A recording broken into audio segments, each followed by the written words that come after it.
2 juillet 1976, Mouammar Kadhafi tente de renverser le président soudanais Jaafar Numeri. Et il envoie pour ça, à la conquête de Khartoum, plus de 1200 membres de sa légion islamique ainsi que des partisans de l'Oumma. Alors l'Oumma, c'est un parti islamiste qui forme la branche politique d'une secte qui s'appelle les Al-Ansar. Point important à retenir, c'est que c'est un parti politique qui est basé au Darfour, qui est une région frontalière du Tchad, mais aussi de la Libye. Le parti Oumma est dirigé par Sadek El-Mahdi, qui va devenir au fil des années la marionnette du colonel Kadhafi, qui va financer son parti pour prendre le pouvoir d'abord au Darfour, puis ensuite au Soudan, puisque Kadhafi déteste Jaafar Numeri, qu'il considère comme un pion que les États-Unis d'Amérique utilisent pour contrer sa propre hégémonie au Sahel.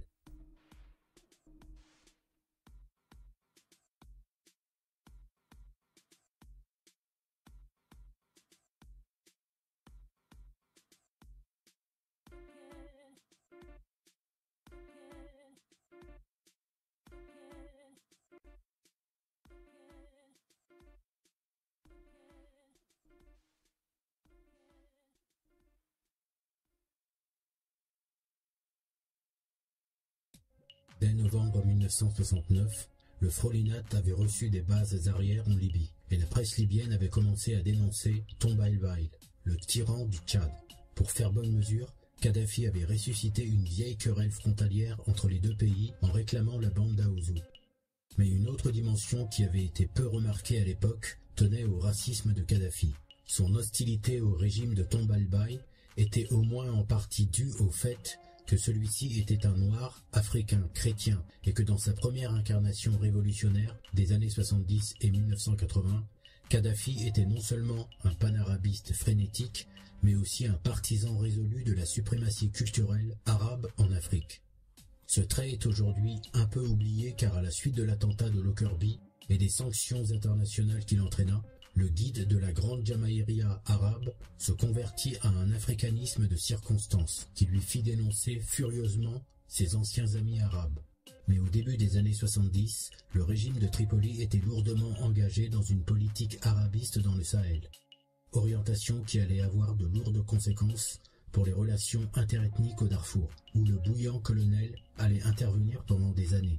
Il avait d'ailleurs déjà commencé à pratiquer ce qu'il prêchait en Libye même. Citation. Ses vues personnelles étaient pleines d'un folklore racial, habité par la fourberie des Zoulgas, le terme péjoratif utilisé par les Bédouins arabes pour décrire les Goranes de Libye, du Tchad et du Soudan, que leur culture toubou rendait férocement indépendants. Dans l'imaginaire bédouin, on ne pouvait pas leur faire confiance, et Kadhafi s'employa à les réduire en Libye même. Des milliers de Toubous furent chassés du Fezzan en 1970. La Légion islamique et le Rassemblement arabe du Darfour seront créés dans cet objectif afin de revendiquer l'identité arabe de cette province. Le président Numeri, préoccupé par l'accueil trop chaleureux que Kadhafi a réservé à Sadek El-Mahdi, son principal opposant en exil en Libye, commence à encourager la fragile administration de Félix Maloum, le nouveau président tchadien après l'assassinat de Tomba el-Baïl en 1975. En représailles, Kadhafi envoie en 1976 une troupe de 1200 hommes à travers le désert pour prendre Khartoum. La force libyenne est battue après 3 jours de violents combats, et Numeri choisit d'aider le plus radicalement anti-libyen des leaders des chefs tchadiens, Hissène Habré, offrant à ses forces armées du Nord une arrière-cour au Darfour. Tous ces événements extérieurs bouleversent la structure sociétale traditionnelle du Darfour. On demande à ces tribus locales si elles se rattachent aux Arabes progressistes et révolutionnaires ou aux Africains réactionnaires et anti-arabes.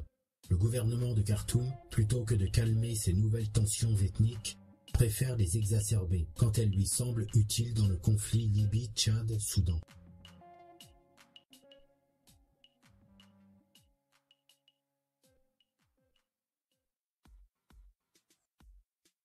Alors, durant les années 70 et 80, au mépris de la souveraineté du Soudan d'ailleurs, le Darfour va purement et simplement être occupé par le guide libyen. Et Kadhafi va y faire construire des routes, des pistes d'atterrissage pour ses avions, et il va s'y comporter comme si le Darfour était une région qui appartenait à la Libye.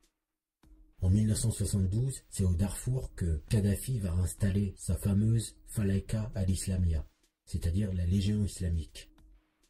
Alors cette Légion islamique, elle est supposée être le fer de lance d'un futur État arabo-musulman qui serait basé au Sahel et qui réunirait des États comme la Libye, le Tchad, le Soudan et le Niger.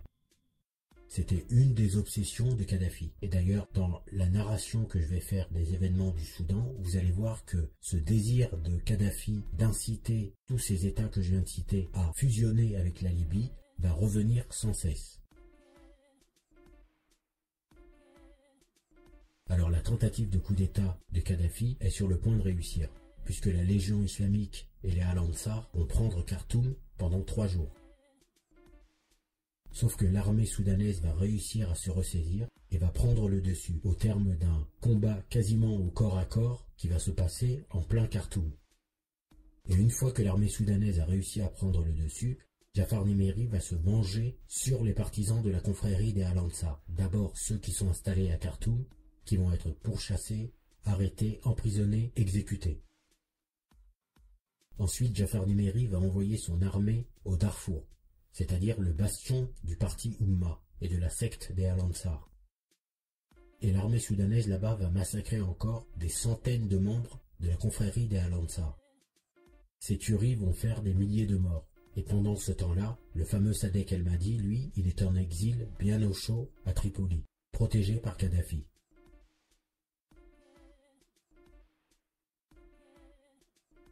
Alors la coupure du Times que vous voyez date du 6 juillet 1976 et elle annonce que Nimeri met un terme aux relations diplomatiques entre le Soudan et la Libye, précisément après cette tentative de putsch.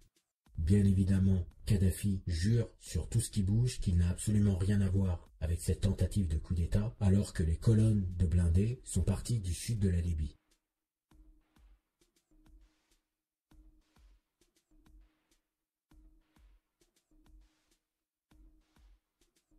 Bon, il faut préciser un point, c'est que durant les années 70 et les années 80, Mouammar Kadhafi n'est absolument pas un panafricaniste. C'est un musulman panarabe.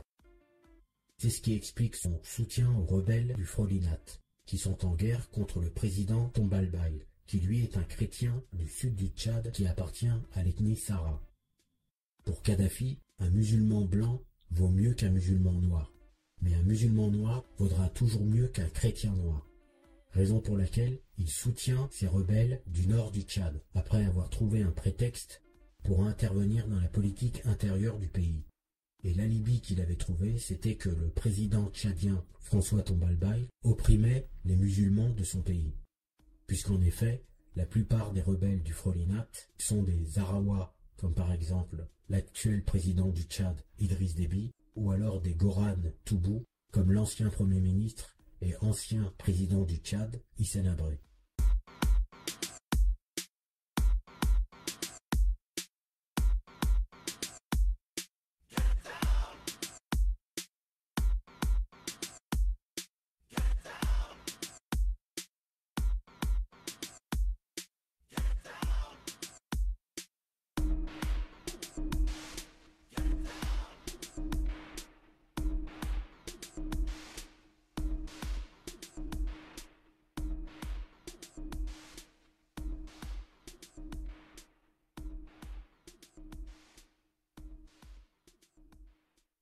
Fin novembre 1972, des troupes libyennes passent à Aouzou, sans y rester.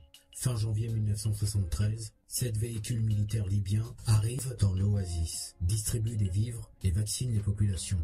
Un guide sert d'interprète auprès des Toubous qui ne parlent pas l'arabe. Entre mars et juin 1973, l'installation permanente des Libyens commence. Des militaires occupent le poste local et hissent leur drapeau. Des autorités civiles les rejoignent. Des vivres sont à nouveau distribués aux habitants, ainsi que des cartes d'identité libyennes et des passeports. D'un point de vue administratif pour les Libyens, Aouzou est rattaché à Koufra, distant d'environ 670 km. Par la suite, les hommes de cette zone feront leur service militaire dans l'armée libyenne et les enfants seront scolarisés en langue arabe. Cette occupation se fait en violation des chartes de l'OUA et de l'ONU. 1973, Kadhafi va envahir la bande d'Aouzou, qui est un territoire au nord du Tchad qui est revendiqué par la Libye depuis des années, puisque le colonel Kadhafi considère que le nord du Tchad lui appartient. Et ce qui est assez amusant lorsque Kadhafi envahit la bande d'Aouzou, c'est que le président Tombalbaye ne dit absolument rien, pour la simple et bonne raison que malgré les tensions qu'il y a entre la Libye et le Tchad, Kadhafi va promettre d'investir ses pétrodinars dans l'économie tchadienne. Du côté des rebelles tchadiens du Frolinat, tous vont s'écraser devant l'invasion de la bande d'Aouzou, alors que tous ces rebelles du Frolinat sont eux-mêmes originaires du Nord. Mais comme Kadhafi les finance, tous se taisent. Le seul qui va oser parler, c'est Hissène Habré. Et il dira « Le nord du pays est menacé par un aventurier, Kadhafi, qui assure la relève des Européens dans la conquête. L'Afrique est menacée par d'autres espèces de blancs qui, passant pour forts, veulent nous rendre esclaves. Les Européens ont partagé l'Afrique en 1884, les Kadhafi la veulent en 1974. Et finalement, après l'avoir envahi, Kadhafi va annexer purement et simplement la bande d'Aouzou en 1976 et va en faire officiellement un territoire libyen. Le président tchadien va mourir assassiné lors du coup d'État qui va avoir lieu au Tchad en avril 1975. Et les putschistes qui vont le renverser vont mettre au pouvoir un autre chrétien qui lui aussi est originaire du Sud et qui d'ailleurs appartient à la même ethnie que François Tombalbaye, c'est-à-dire que c'est un Sahara, et son nom c'est Félix Maloum. Sauf que Félix Maloum, il ne va tenir que 4 ans face à la pression de Kadhafi, qui continue à armer les rebelles du Frolinat pour qu'ils prennent le pouvoir au Tchad. En 1979, Félix Maloum va tout simplement jeter l'éponge. Il va s'exiler au Nigeria et il va se retirer totalement de la vie politique. Et du coup, laisser le pays entre les mains des rebelles du Frolinat.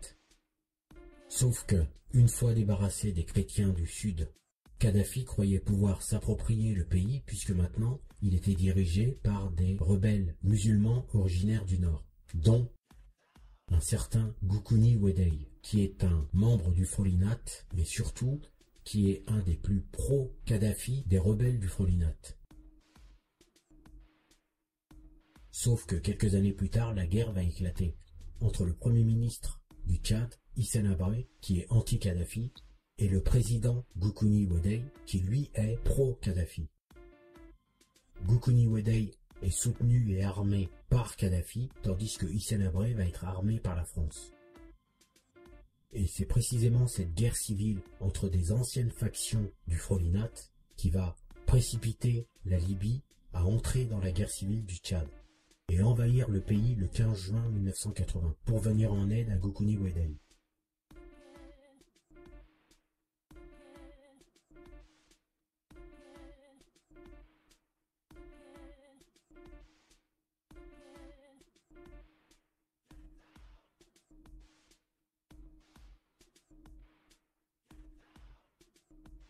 En récompense à ce soutien, en 1981, le président tchadien Goukouni Wedei va annoncer officiellement un accord de fusion entre le Tchad et la Libye. Là, on en revient à ce dont je parlais tout à l'heure, l'obsession de Kadhafi.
Kadhafi avait commencé par soutenir le régime de Nimeyri au Soudan parce qu'il y voyait un régime nationaliste arabe révolutionnaire. Lors d'une rencontre avec le chef de l'État soudanais à la fin de 1971, il lui avait même offert de fusionner les deux pays pour créer un noyau révolutionnaire arabe. Il avait très mal pris le refus de Nimeyri et surtout le fait que, plutôt que de céder à ses appels, ce dernier avait préféré négocier en 1972 un accord de paix avec les sudistes chrétiens, que Kadhafi considérait comme vendus à la CIA.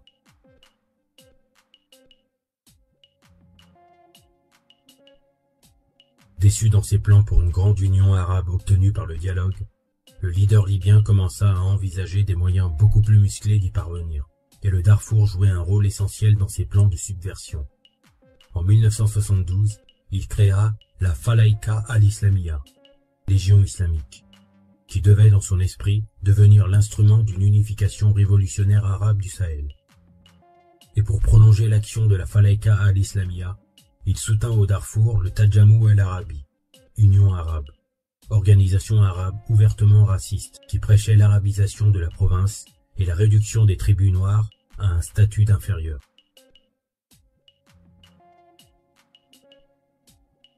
Le nouveau chef d'état-major, le général Tidjani Adam At-Taher, s'était immédiatement rendu à Tripoli pour mendier quelques moyens, et Kadhafi n'avait pas refusé.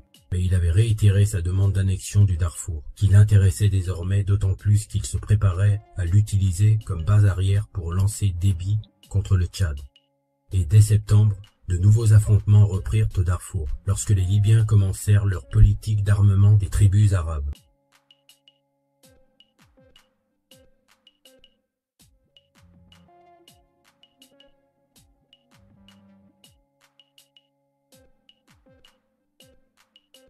Dans les années 80, c'est toujours ce même colonel Kadhafi qui va distribuer des armes aux tribus nomades Baggara du Darfour pour qu'elles se soulèvent contre les ethnies africaines.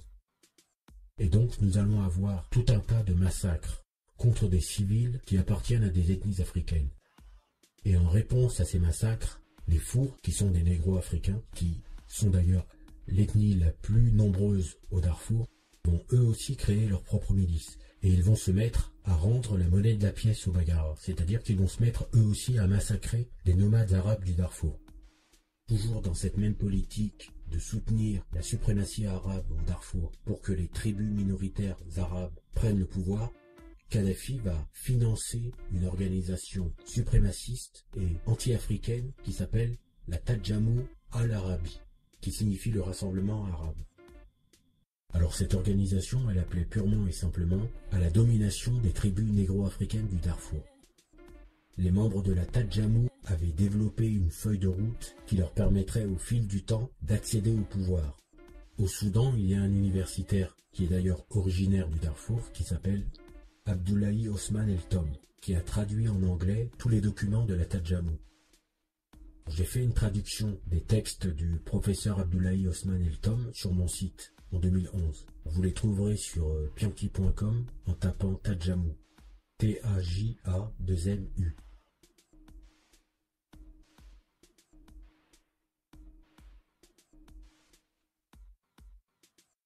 Alors là, vous avez un extrait du document 1, dans lequel les membres de la Tadjamou écrivent au Premier ministre soudanais qui est Sadek El-Mahdi, c'est-à-dire le chef du parti de l'Oumma.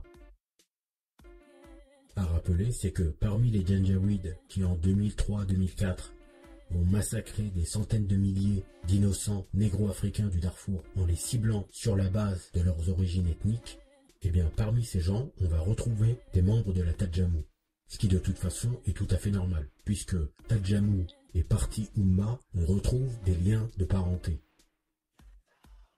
Ici, on voit que les membres de la Tadjamou revendiquent leur arabité, puisque, au cas où des gens ne l'auraient pas compris, ces gens dont nous sommes en train de parler, c'est-à-dire ces Baggara du Darfour, ils ont la peau noire, mais ils se considèrent comme de vrais Arabes. Et ce que l'on voit aussi, c'est qu'ils revendiquent représenter 70% de la population du Darfour. Ce qui bien sûr est totalement faux, puisque s'ils représentaient réellement 70% de la population du Darfour, ça signifierait par conséquent que le pouvoir, il l'obtiendrait démocratiquement, sur la simple base de la démographie.